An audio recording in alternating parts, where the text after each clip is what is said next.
요한복음 이렇게 본문 자체를 좀 공부하기 앞서서 요한복음이란 무엇인지를 한번 여러분과 같이 공부를 해보도록 하겠습니다. 첫 번째는 요한복음서는 모든 그 세대에 걸쳐서 크리스찬들에게 사랑을 받아온 애복음서다. 두 번째 포인트는 요한복음은 요한의 눈으로 봐야 된다. 그거고요. 세 번째 포인트는 요한복음의 기록 목적은 사람들로 하여금 이 땅에서 영생을 얻고 그렇게 살게 하는 데 있다. 신적 메시아라는 게 요한복음에 또 강조되어 있고요.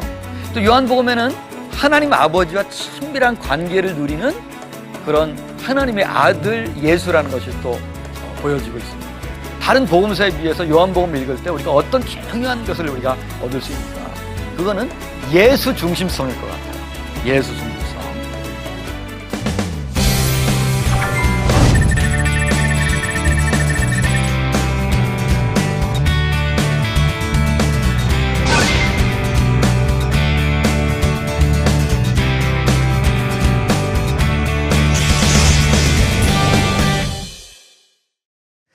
안녕하세요. 평택대학교 신학과 김동수 교수입니다.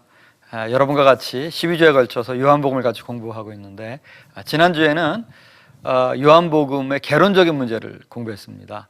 그래서 요한복음은 공간복음서에 비해서 독특한 측면을 가지고 있는 복음서다. 또 요한복음은 우리가 올바로 이해하는 방법이 요한의 눈으로 요한복음을 읽는 거다. 그리고 요한복음에 여러 특징이 있지만 가장 중심적인 것은 예수 중심성이다. 모든 것을 예수 중심으로 전개되어 있다. 다른 복음서는 예수님의 가르침에도 초점이 있고 예수님에게도 초점이 같이 있다면 요한복음에는 예수님이 어떤 분인지에 관심이 있다. 이런 것을 공부를 했습니다. 이제 오늘부터는 구체적으로 요한복음 내러티브 자체를 우리가 분석을 통해서 이런 면들을 좀 살펴보도록 그렇게 하겠습니다. 우리 그 찬송가 중에 예수님은 누구신가 우는 자의 위로와 뭐 이런 것이시죠. 그 뒤에 보면은 가사가 뭐 우는 자 위로뿐만 아니라 뭐 잡힌 자의 노임되고 우리 기쁨 대신에 우리의 모든 문제에 대한 해결책이 예수님이라는 게 있어요. 요한복음 자체를 읽다 보면은 이런 측면을 많이 발견하게 됩니다. 그래서 오늘 우리가 공부할 내용이 요한복음 1, 2장에 나온 예수님은 누구신가 그런 제목으로 같이 보도록 하겠습니다. 오늘 강의 진행을 한번 우리가 보면은요, 포인트는 세례 요한이 예수님에 대해서 증언하는 내용이 있어요. 그게 첫 번째 부분이고, 두 번째 부분은 예수님의 첫 번째 제자들이 예수님을 고백하는 장면이 나오고요. 그 다음에 요한복음 2장 부분에 보면은 예수님 스스로가 표적을 행하고 또 성전 청결을 행하면서 자신이 누구인지를 보여주는 부분이 나옵니다. 이 세 부분으로 내러티브의 순서를 따라서 여러분과 같이 공부를 해보도록 하겠습니다. 첫 번째 부분, 세례 요한이 증언하는 예수, 이 부분을 좀 보겠습니다. 여러분, 그 세례 요한은 그 예수를 증언하는 게 세례 요한의 가장 큰 그 임무였습니다. 그래서 1장 사실 19절부터 34절까지가 내용인데요. 첫 번째 부분에 뭐라고 되어 있냐면은 바로 증언하는 세례 요한이다 이렇게 되어 있고, 34절에도 똑같이 하나님의 아들이심을 그가 증언하였노라 이렇게 끝나고 있습니다. 그래서 이 내용의 첫 번째 부분과 마지막 부분이 똑같이 세례 요한이 이것을 증언한 거다, 이런 부분으로 나눠 있습니다. 그럼 세례 요한이 증언한 게 뭐냐? 그 문맥을 보면 예루살렘에서 그 사람들이 이제 그 어떤 파송자들을 보냅니다, 요한에게. 그때 이제 질문을 했어요. 질문이 뭔지가 나와 있지 않습니다. 근데 세례 요한이 벌써 의도를 다 알아차리고 뭐라고 얘기했냐면은 나는 그리스도가 아니다 그렇게 얘기를 했습니다. 그리스도라는 것은 원래 히브리 말로 하면 메시아죠. 유대인들이 고대하고 사모하고 기다리던 그런 메시아, 그 메시아가 아니라고 그렇게 분명히 얘기를 하고 있습니다. 그럼 네가 엘리야냐 이렇게 물어봐요. 엘리야는 구약 성경에 보면은요, 말세에 크고 두려운 날이 이르기 전에 내가 선지자 엘리야를 너에게 보내주리라. 말라기서 4장 5절 말씀에 보면은 말세에 하나님이 보내실 어떤 인물을 가리킵니다. 세례 요한은 나는 그것도 아니다 이렇게 말을 또 합니다. 그러면 혹시 그 선지자가 아닐까? 또 그 선지자도 아니라는 거예요. 그러면서 세례 요한은 자신이 종말론적인 중요한 어떤 인물도 아니다 이렇게 얘기를 하고 있어요. 그런데 이제 우리가 공관복음서를 보면은요, 세례 요한의 모습이 사실 구약에 있는 엘리야의 모습입니다. 마가복음 1장 6절에 보면은 요한은 낙타 털옷을 입고 허리에 가죽띠를 띠고 메뚜기와 석청을 먹더라 이렇게 돼 있어요. 근데 구약성경 열왕기하 1장 8절에 보면 그는 털이 많은 사람인데 허리에 가죽띠를 띠었더라 하니 왕이 이르되 그는 디셉 사람 엘리야로다. 세례 요한의 모습이 딱 엘리야의 모습입니다. 그래서 공관복음은 세례 요한이 메시아를 준비시키기 위한 엘리야와 같은 인물로 묘사를 하고 있는데 요한복음은 그것도 아니라고 그렇게 얘기하고 있습니다. 한마디로 얘기하자면 여기에 나타난 그런 세례 요한의 증언은 뭐냐면 나는 말세에 나타날 종말론적 인물이 아니라는 거예요. 자신의 본질을 뭐라고 얘기하냐면 나는 광야에서 외치는 자의 소리다.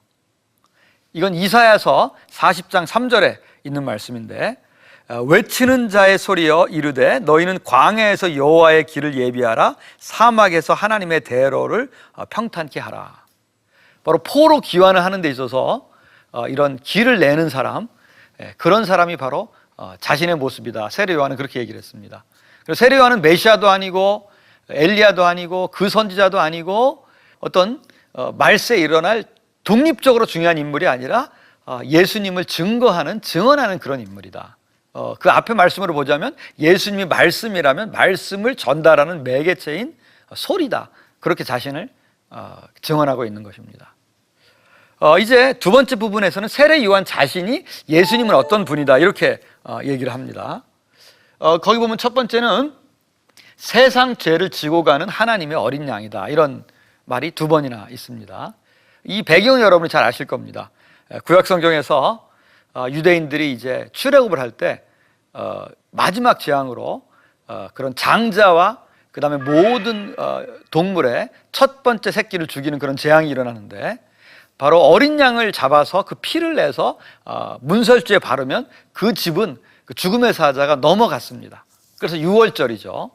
그래서 그때 사람이 살기 위해서 어린 양의 희생을 통해서 바로 그 피가 필요했는데 어린 양의 희생을 통해서 됐습니다. 예수님은 어떤 분이냐? 바로 세상 죄를 지고 가는 하나님의 어린 양이라는 거예요.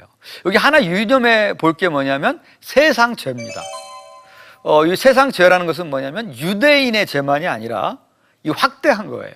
그래서 모든 인류의 죄를 짊어지고 가는 그런 하나님의 어린 양이다 이렇게 얘기를 하고 있고요.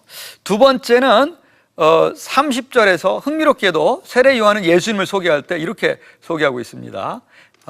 내가 전에 말하기를 내 뒤에 오시는 사람이 있는데 나보다 앞선 것은 그가 나보다 먼저 계심이라. 나보다 더 뛰어나신 분인데 그 이유가 나보다 선배이기 때문에 그렇다. 이게 무슨 동양적인 유교적인 장애 유서인가 이렇게 생각할 수가 있는데 그게 아니고요. 나보다 먼저 계셨다는 것은 인간적으로는 조금 맞지 않아요. 왜냐하면 공관복음서의 증거로 보면 세례 요한이 예수님보다 먼저 태어났거든요. 여기서 말하는 것은 예수님의 창조 때부터 계셨던 선제를 말합니다. 인간적으로 태어난 말씀을 한 게 아니라 요한복음 서문에 보면은 말씀이 하나님과 함께 계셨던 창세 이전부터 함께 계셨던 그때를 가리킵니다. 다시 말해서 자신보다 먼저 계신 분이라는 것은 예수님의 선제를 말합니다.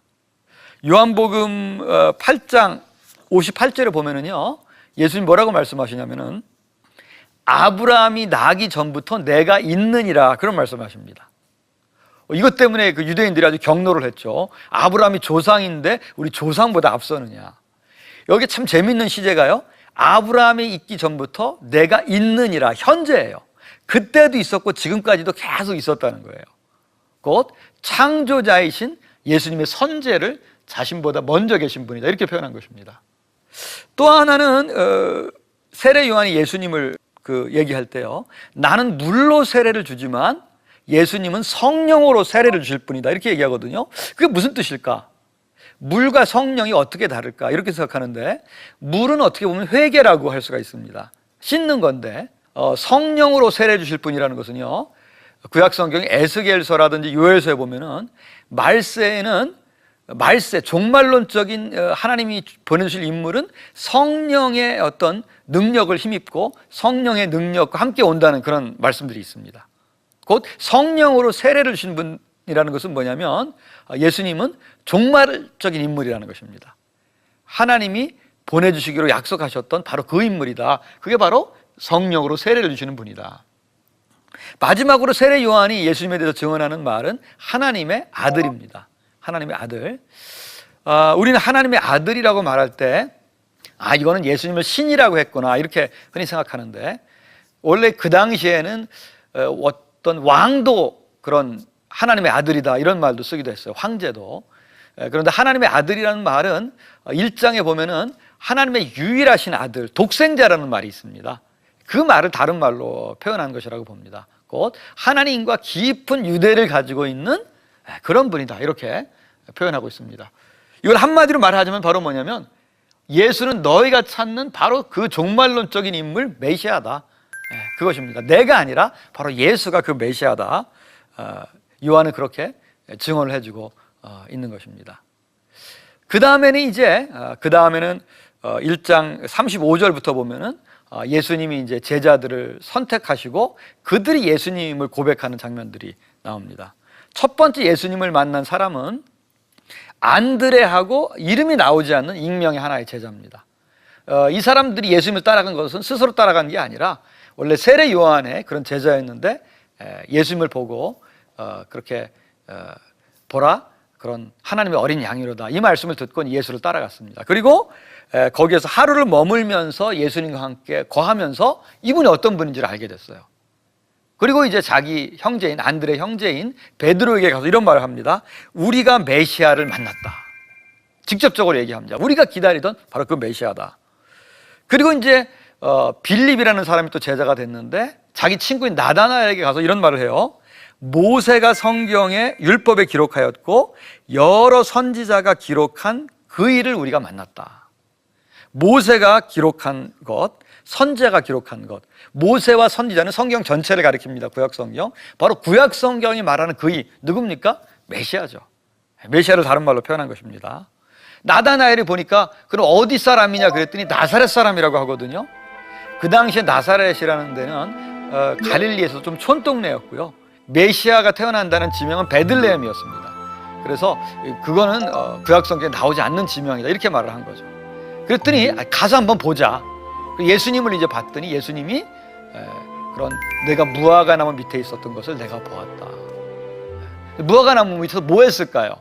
여기 사실은 나오진 않았어요. 무화과나무라는 것은 이스라엘의 국가나무니까 아마도 거기서 메시아를 고대하면서 이스라엘의 독립을 위해서 기도하지 않았을까 생각합니다. 그거는 자기 혼자만 아는 거고 누구도 모르는 것인데 그걸 얘기했다는 것은 이분은 바로 우리가 기대하던 그분이다. 그래서 이 나다나엘은 뭐라고 얘기했냐면 당신은 하나님의 아들이시요 이스라엘의 임금이로소이다. 임금이라는 말은 왕이라는 말이잖아요. 메시아가 바로 전통적인 메시아관이 왕입니다.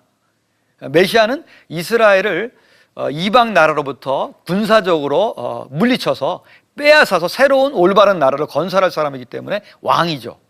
그래서 이 말도 다른 말로 하면은 예수님이 왕이라는 것입니다. 메시아라는 것입니다. 그 다음에 예수님 자신은 이제 이 나다나엘에게 이렇게 얘기합니다. 내가 너를 무화과나무 아래에서 보았다고 함으로 믿느냐? 너는 이보다 더 큰 일을 보리라. 이 말씀을 좀 상고해 보도록 하겠습니다. 무화과나무 밑에서 보았다 하는 것, 곧 이 나다나엘의 모든 것을 알고 있는 그런 사람이라는 것을 알았다고 해서 믿느냐? 이보다 더 큰 일을 보리라. 이 더 큰 일이 뭘까? 더 큰 일? 여기까지는 무화과나무 밑에서 이스라엘의 독립을 원하는 거기 때문에 전통적인 메시아 같아요. 전통적인 메시아. 근데 그거보다도 더 큰 일, 더 큰 일을 하는 그런 메시아, 그런 사람을 보리라 이렇게 얘기할 수가 있겠습니다. 그래서 여기 말씀에 보면은요, 예수님이 그때 하신 말씀이 이겁니다. 이제는 보세요. 여기 너희를 주목해서 보세요. 지금 나다나엘과 얘기하고 있는데 복수입니다. 너희에게. 무슨 뜻이냐면은 이제는 나다나엘뿐만 아니라 모든 사람에게 얘기하는 거예요. 이거는 나다나엘만 해당되는 게 아니라 모든 이스라엘 사람 또 그리스도인들에게 해당되는 말이라는 것입니다. 너희에게 이르노니 하늘이 열리고 하나님의 사자들 천사들이 인자 위에 오르락 내리락 하는 것을 보리라. 이게 유명한 사닥다리죠. 여기가 하늘이고요, 여기가 땅인데 땅에 인자가 있는 거예요. 인자는 예수님이 스스로 자신을 가리킬 때 쓰시는 말씀이죠. 이거 어디서 많이 본 거 아닙니까? 소위 야곱의 사닥다리입니다. 창세기에 나와 있는 야곱이 베델에서 바로 하나님의 천사가 하늘에서 자기 그 위에 오르락내리락 하는 것을 보리라, 이 말입니다. 바로 인자 위에 하늘과 땅을 연결하는 분이 인자라는 거죠. 인자. 그리고 더 큰 일을 보리라고 했을 때는 2장 3장에서 보면은 물을 포도주로 만드시는 분, 또 성전을 청결케 하시는 분, 이런 것을 본다면 단순한 메시아가 아니라 이스라엘이 고대했던 단순한 메시아를 넘어선 어떤 부분이 있다는 거죠. 그걸 우리가 2장 3장에서 보도록 하겠습니다.